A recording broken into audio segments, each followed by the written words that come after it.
Effective note-taking methods. Cornell and concept maps. Hello everyone. Today, I want to share an incredibly useful learning method that parents can use to help their children retain information more effectively.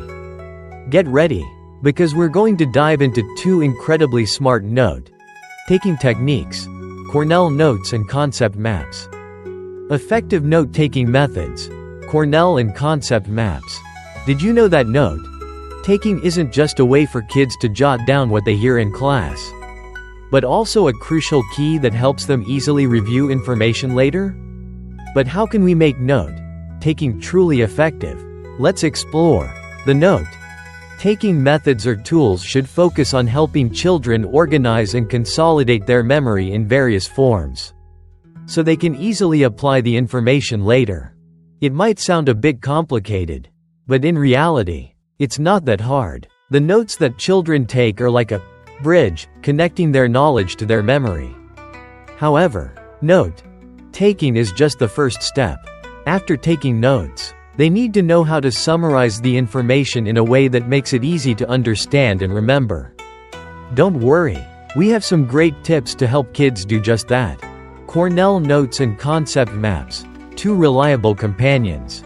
Let's first talk about Cornell notes, a famous note-taking method invented in the 1950s by Professor Walter Pock from Cornell University. Not the Cornell in the method's name, by the way. It's named after the university. This method is incredibly simple but highly effective. You just need to divide your paper into 3 sections. 1. A large section on the top right to take quick notes. This is where you jot down what you're learning. It could be questions, key ideas, or even important details. 2. A small section on the top left to write down keywords, questions, or connections you think of while reading the lesson. This is where kids can work with the information after listening to the lecture. 3. The remaining space at the bottom is where kids summarize what they've learned and draw out key points. This is just a brief introduction. And you might be thinking, it's just note-taking. How hard can it be? But the important thing here is how to process the information. Note-taking is the first step. The next step is processing those notes to make the knowledge easier to apply. This is a crucial step that not everyone can manage. Concept maps. A method to organize information. Another method is concept maps, which help kids organize their information. When children have a lot of data in hand but don't know how to link it together, that's when concept maps come into play. Concept maps help kids organize knowledge in a coherent way, making learning easier and more effective. Processing information. The key to effective note-taking. If you just study from notes without processing them properly, that's a mistake. Let me share a story. Some kids have the habit of marking important content when they first read through a document.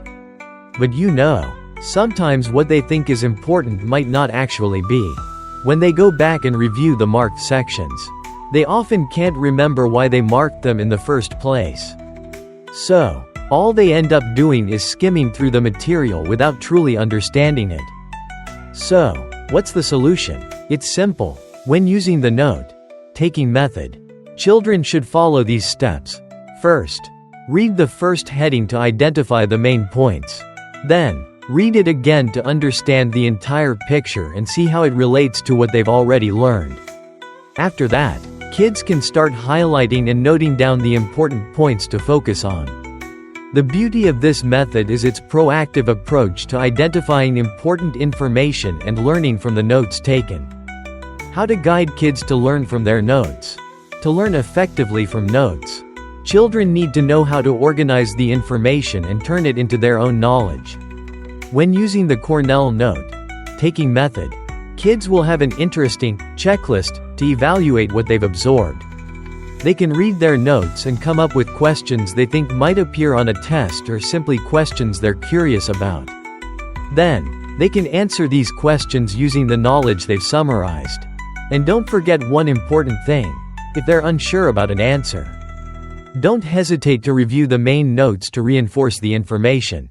When they do this, the information will connect logically, making it easier to apply in learning. Notes need to be summarized and evaluated for accuracy. To wrap up this section, I want to emphasize once again that processing and evaluating the information is crucial for effective learning from notes. Kids don't just need to take notes, but they also need to know how to turn those notes into a useful tool for reviewing and applying the material in real-life situations. So, after understanding these methods, you can guide your kids to apply them to their daily learning. I'm sure that after some time, they'll notice a significant improvement in their ability to retain and apply knowledge. And if they practice regularly, nothing will be too difficult for them. That's all I wanted to share today. I hope these methods will be great tools to help your kids learn better and remember things longer. And most importantly, don't forget that learning isn't just about memorizing. It's about being proactive in exploring, connecting, and applying knowledge in real life. Wishing you and your kids fun and effective learning hours.